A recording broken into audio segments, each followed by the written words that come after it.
Hello friends, welcome to my channel రాగా vlog. ఇవాళ నేను పప్పుచారు రెసిపీ చూపిస్తున్నాను. దానికి ఫస్ట్ ఇలా కుక్కర్ పెట్టుకొని అందులో 2 చెంచాల నూనె వేసుకోవాలి. నూనె వేడైంది. ఇప్పుడు ఇందులో జీలకర్ర ఆవాలు, ఎండుమిర్చి, కరివేపాకు, కొంచెం కొత్తిమీర, కొంచెం వెల్లుల్లి, పచ్చిమిర్చి అండ్ ఆనియన్, ఉల్లిపాయ కూడా వేసుకోవాలి. వేసుకొని మంచిగా కలుపుకోవాలి. ఇవన్నీ ఫ్రై అయినాయి. ఇప్పుడు ఇందులో సొరకాయ ముక్కలు, క్యారెట్ ముక్కలు వేసుకోవాలి. కలుపుకోవాలి. ఇప్పుడు ఇందులో కొంచెం పసుపు, కొంచెం కారం,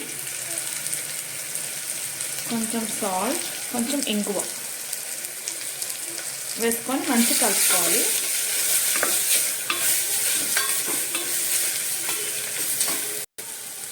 తర్వాత ఇందులో సరిపడంత పులుసు వేసుకోవాలి. కొంచెం బెల్లం వేసుకోవాలి. తర్వాత ఇది ఒక 2 విజిల్ పెట్టుకోవాలి.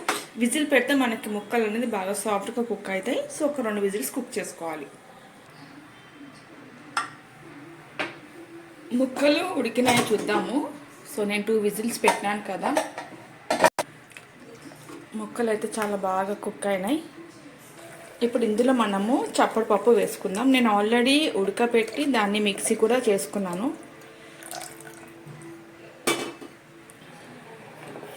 పప్పు వేసిన తర్వాత దీంట్లో సరిపడన్ని వాటరు, ఉప్పు, కారం, పులుపు అన్నీ చెక్ చేసుకోండి.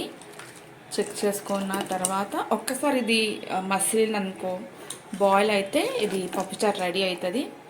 సో కలర్ అయితే చాలా బాగుంది కదా పప్పుచారు. సో ఇంకొంచెం బాయిల్ అయితే ఇది అవుతుంది.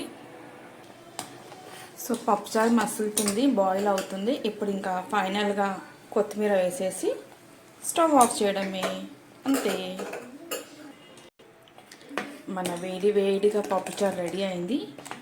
సో మీరు కూడా ఇలా ట్రై చేసి ఎలా ఉందో నాకైతే కింద కామెంట్ చేసేయండి. Thank you for watching my video.